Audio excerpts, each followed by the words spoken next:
is Carlos King and why is he so messy? No, I saw the life in the brightness of day. Your love surrounds me every single way. Forever faithful, forever true. Your love endures, it's always new. In every season, in every storm, you're my anchor, you're my song. Through the valleys deep and wide, through the mountains I must climb. Your hand guides me. Like, never once, all them years we have been around each other, he had never once told me that he was trying to do a movie about us, and to be able and to go behind my back and to do that, and to that's our life story. Right. I was like, I can't fuck with him ever again. Wow. I did not want to. I did reach out to him at first. He didn't answer the phone because I had just heard it, so I wasn't sure that it was him. So I was calling him and be like, yo, like, what is this? He didn't answer my calls, but then Thought you left off on somebody who you might not be having the greatest relationship with right now. Who is that? Somebody who might have asserted that their story was taken by you. I don't know what you're talking about. Well, there's Make a it story plain. out there with you. The rise and controversy of Carlos King. Is he toxic to black women in reality TV? Clips of Carlos King at events, behind-the-scenes moments from his shows, dramatic clips from Love and Marriage, RHOA, and Bell Collective. Carlos King, the so-called king of reality TV. A man who has built his empire crafting some of the most talked-about black reality TV franchises in history. He's responsible for shaping iconic moments on The Real Housewives of Atlanta, Love and Marriage, Huntsville, Bell Collective, and BET presents The Encore. But with his success comes controversy. Why are so many women leaving his shows? Why do stars like Nene Leakes, Kandi Burruss, and Monique Samuels call him messy or even toxic? Why do some say he exploits black women for drama while giving problematic men like Martell Holt a pass? Today, we examine Carlos King's career, conflicts, and behind-the-scenes reality, his alleged manipulations, messy feuds, and why so many of his female stars are calling him out. Let's get into it. Carlos King started as a producer in reality TV, first working behind the scenes on The Real Housewives of Atlanta. His ability to stir drama and craft storylines quickly made him one of the most influential figures in black reality TV. He became known for masterminding some of the most iconic feuds in RHOA history, Nene versus Kim Zolciak, Portia versus Kenya, and even the fallout between Phaedra Parks and Kandi Burruss. But Carlos didn't stop there. He expanded his empire, launching the Love and Marriage franchise on OWN and Bell Collective on the Oprah Winfrey Network, as well as a slew of other reality projects. However, the bigger his empire grew, the more backlash he faced, especially from the women who felt they were used, manipulated, and discarded for ratings. Let's talk about the women who have spoken out against Carlos King and what they had to say. Kandi Burruss, the multi-talented singer and RHOA star, has one of the most personal betrayals connected to Carlos.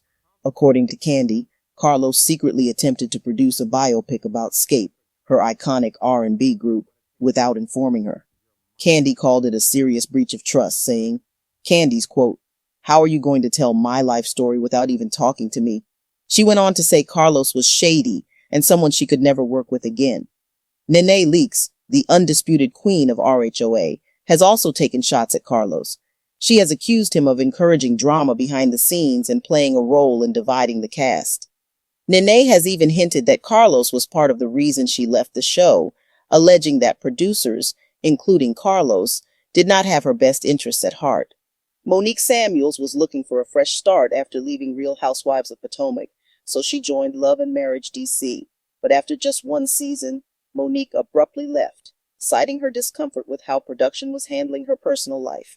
She claimed that Carlos's team focused too much on her marriage issues and ignored her business ventures, saying she didn't like the direction the show was taking. It's not just the OG reality stars calling Carlos out. And Bell Collective's Dr. Antoinette Lyle and Tambra Cherie have all left Carlos's shows, citing similar issues. Unfair editing, excessive focus on drama, storylines that don't match reality. Dr. Antoinette even said she felt her success as a dentist was ignored in favor of scripted fights. So the question remains, if Carlos cares about showcasing Black excellence, why do so many Black women feel their stories are being misrepresented? Carlos King's empire is built on drama, but is it at the expense of Black women? Here's why critics call him toxic. Her dad. I never really gave too many details about him because obviously, like, people who knew me. So there's your answer today. We will not be on Love and Marriage Huntsville moving forward after this season. So we will be living our real lives, focusing on the future. And when this season's over, when you see us in the next few episodes that are coming, and when you see us on the reunion, I will explain to you some of those reasons as well, because there's a lot of stuff you guys don't get to see behind the scenes that happens. There's a lot of politics. Carlos King's reputation as a reality TV mogul is marked by his ability to craft high-stakes drama, but beneath the glitz of his productions lies a complex narrative of interpersonal conflicts, unresolved criticisms, and personal history.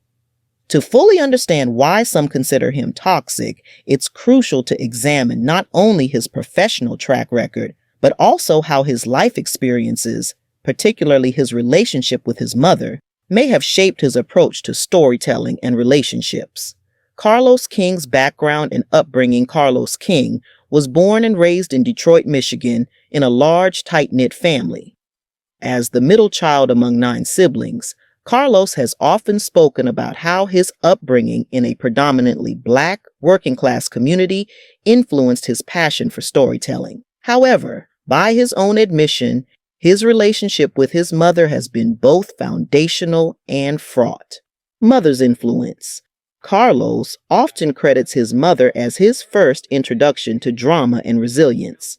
She was a strong figure in his life, juggling the responsibilities of raising a large family while navigating personal struggles. However, he also shared that their relationship was marked by tough love and high expectations.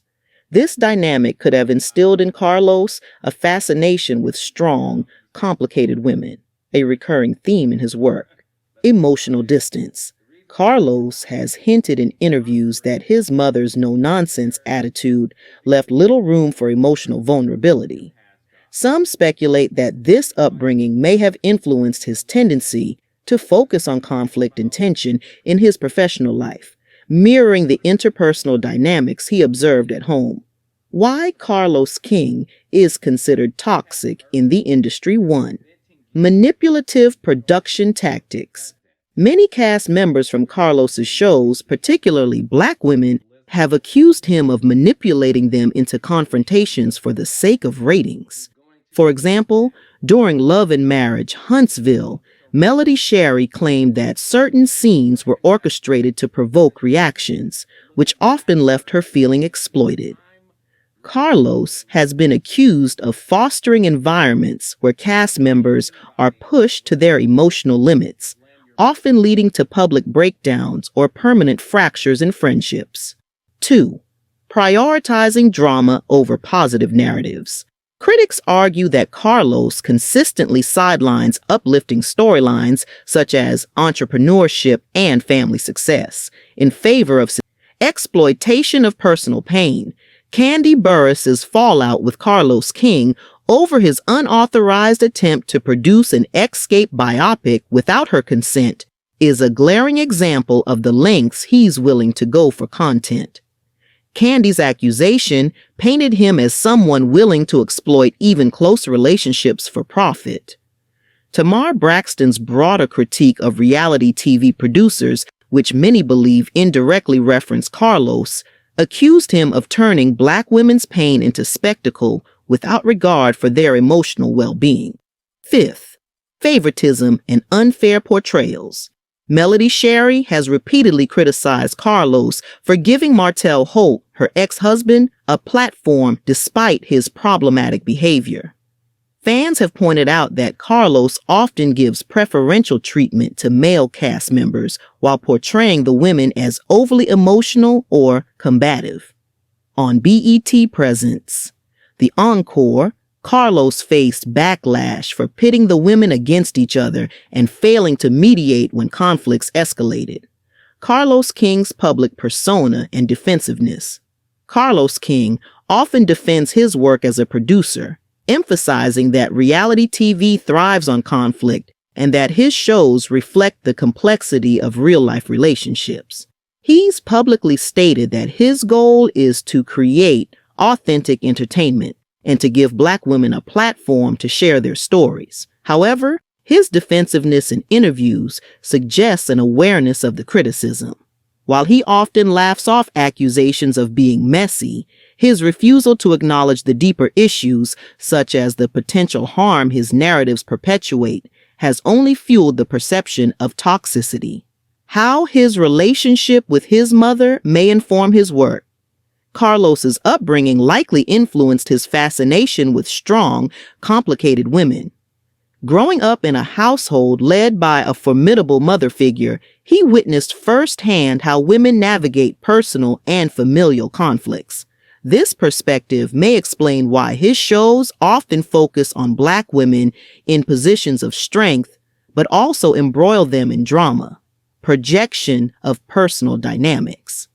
Some speculate that Carlos projects his unresolved familial dynamics onto the women in his shows. The tough love relationship he had with his mother may have led him to see conflict as a natural and necessary part of story. I, Stormy, named the 3 top messiest moments from this season of Love and Marriage Huntsville. 3, different. So, the first one is the Sonny and Moses. So what does that mean? You're overlapping my relationship with another So woman. were you during 5 months? Was he with 2 women? Were you with him or not? Because you said you just for said that side chick. I'm not your. That was exceptionally messy. I would say the second one is me going to jail. But the fact that I gotta go through the process of a mugshot, possibly, and even looking like I did something to warrant this, is insane to me. The third one was Destiny coming on the girls trip.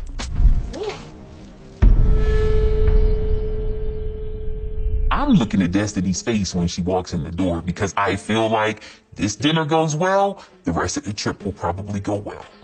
This dinner goes poorly, the rest of the trip is gonna go poorly. Stop playing! Why are you saying that? Why are you saying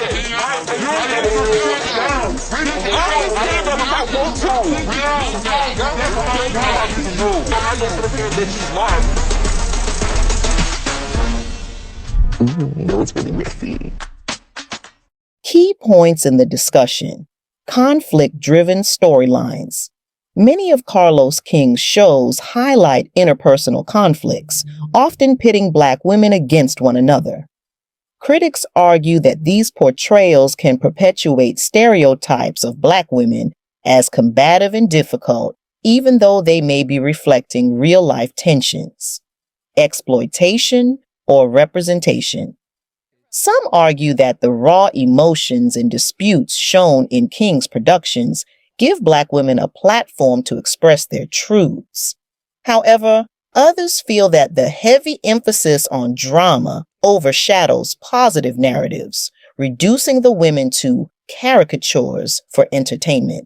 Behind-the-scenes allegations. There have been whispers within the entertainment industry that some cast members feel manipulated into on-camera confrontations, leading to strained relationships off-screen. Though these claims remain speculative, they fuel the debate about how producers like King shape storylines. A question of balance, Carlos has occasionally defended his work, stating that his goal is to create compelling television that resonates with audiences. Supporters of his work point out that reality TV thrives on conflict and that male-driven shows aren't scrutinized as heavily for similar tactics. Recent reactions. Some fans have called for more positive portrayals of Black women on his shows, emphasizing entrepreneurship, family dynamics, and community impact. There's a growing demand for Carlos to leverage his platform to strike a better balance between drama and uplifting narratives, patterns in the allegations, drama over authenticity. Many women feel their lives are reduced to conflict-heavy narratives, overshadowing their achievements. Betrayal of trust, accusations of Carlos misusing relationships and crossing ethical boundaries, e.g., Candy's Escape biopic. Favoritism and editing, claims of unequal treatment, with some cast members being villainized while others are favored. Stereotyping Black women. Critics argue that Carlos's shows often perpetuate harmful stereotypes, prioritizing the angry Black woman trope for ratings. As her producer, though, right? Did you ever give her a heads up that, hey, before it gets weird or the world finds out, I just want you to know me and Moses are seeing each other? I did. I reached out to her and I told her we need to have a conversation. I said, call me. She texted me back and said, hey, what's up? I said, well, I asked you to call me because I wanted to talk to her woman to woman. I reached out and told her. There was one of the producers that used to be a part of Housewives franchise who started his own. He approached me, I did, with support and came at me with some, like, we Black and, these white shows, they don't show Black people in the light that they should be shown in. And, it can be natural drama. It doesn't have to be this scripted drama. And he created a relationship of like, all right, let's see what we can do together. Let's work together. So I believed him when he used the Black card. Yeah, he did be worse than the white folks. Yeah, I was like, you could have waited to the second season. So you think Blood and Marriage DC did you worse than Real Housewives? Well, yes, at the time, yeah, it was worse. It was like, there was no context. There was no reason to all of the fussing and fighting. It was like, it's love and marriage. So show the full outlook of what a love and marriage, like show it all of it looks like, right? I have always been very open on camera. Like, I like to be as transparent as possible. But if my spouse is not also that way, then if you're not saying anything, they're only going to be showing what I'm saying. And so it's very unbalanced. And then it was just like, we got her, dog her ass out. Like, it was like my name was used to gain the audience. And I mean, I felt like I got trashed on that show. They didn't show any of my real moments. They didn't show the moments where I gave more context to what was happening. It was just like me, like, hey. But I was the one reacting. It was me reacting, but why I was reacting like that, And it was very unorganized, on camera, off camera. It was a mess. And I left after the first season. And a lot of your fans be like, now look, Tim, I'm a ride for you, bitch, but looking real slippery. They say you're hiding the ring. No, I'm not. I'm not hiding anything. So the truth of the matter is, JR and I decided that, we would keep our relationship. Yeah. I'm his number one crush. Let him know. Don't let me call Portia. Yes. My woman. Yeah, my man.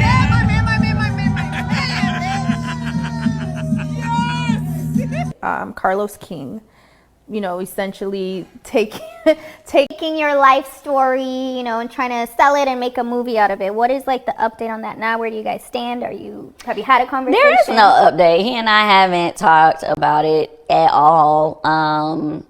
And it's not like I'm reaching out to him trying to talk about it. Right. That happened some years ago. Oh, okay. Yeah, because it was when our group first got back together. Remember when we were, when we first came back together, what was it, 6 years ago now?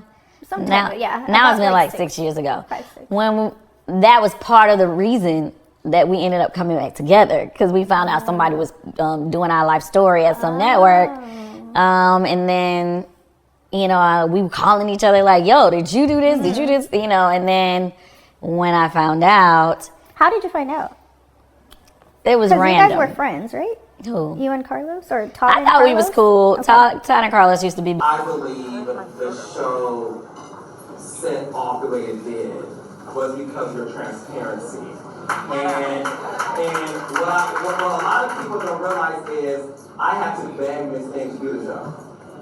I literally got on my knees like this child. God said, go to the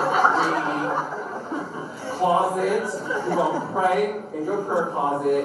You're going to get your behind on set. Because Melody, but this is truly favor on this woman's life because she was like, Carlos, I'm going to do something personal. And I signed up to share that part of my life.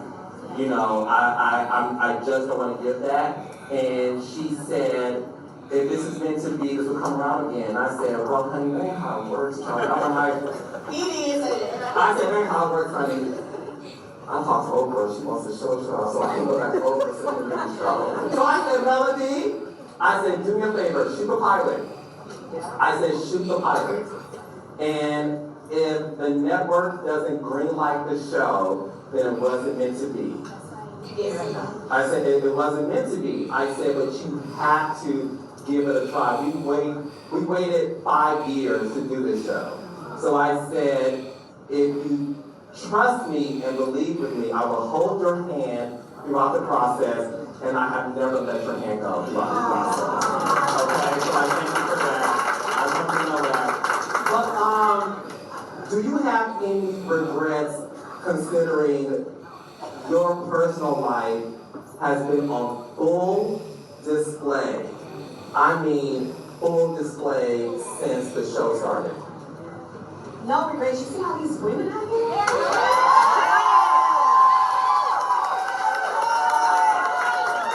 No regrets, none at all. I think that because of my authenticity and transparency, it has started a movement that I wasn't even expecting. Love you, Mom! I didn't know that, God, this is what it was. Like, this is what it's about. And then it becomes a why me, right? Like, God, why me? Because also, as you guys know, they say heavy, is the crown. And so with that comes a lot.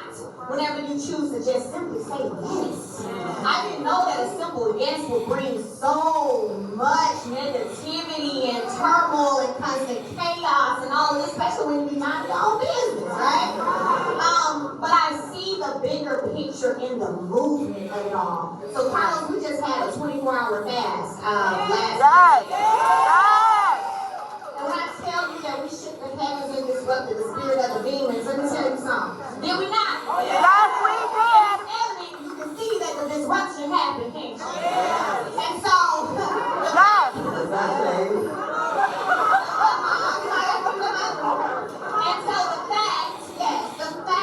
that my story and my being transparent has caused so many women around the world to come together and be able to be on one accord and show love and support like we probably have never shown to each other before. That is what it's about. And I'll never ever regret, being in that position to share my story. Yeah, because the thing is, you have rallied women to, and it's funny because on this podcast, with you guys, I feel like I can be more of myself and cuss and use cuss words. So, this is the comedy show, so you can be cussing out.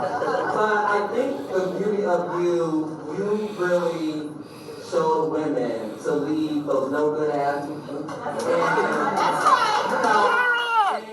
to really choose themselves, because a lot of women decide to stay in situations because they feel like the next man is cheating on me, or I'm a woman with 4 kids. Is a man going to be desired for a woman with 4 kids?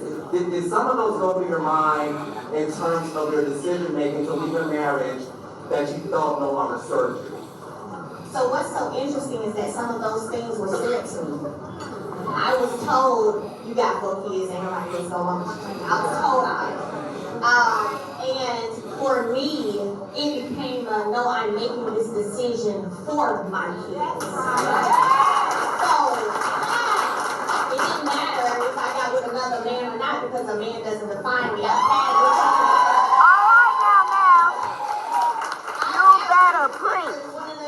what we call a great ideal love, where you get married young, you do business together, you have babies together, it's all this look everything, right? I've had that. So I wasn't concerned with if I got somebody else. I mean, I'll be honest, I could be living somewhere else right now, like, not working for the rest of my life if I want to, but I told him no. I told him no. I told him no. You know, I don't believe in playing with people's feelings. I told him no. But I have, you know, 3 beautiful daughters. And I understood that it was important for me to show them that you don't have to settle. You don't have to excel, because as much as you try to keep things away from young kids, they see certain things and they hear certain things. So I knew that I was not just taking a stand for me and my own mental health, but also for my children as well. You know, I have a son, and I need him. Blow my socks alive in the bright dust of love day.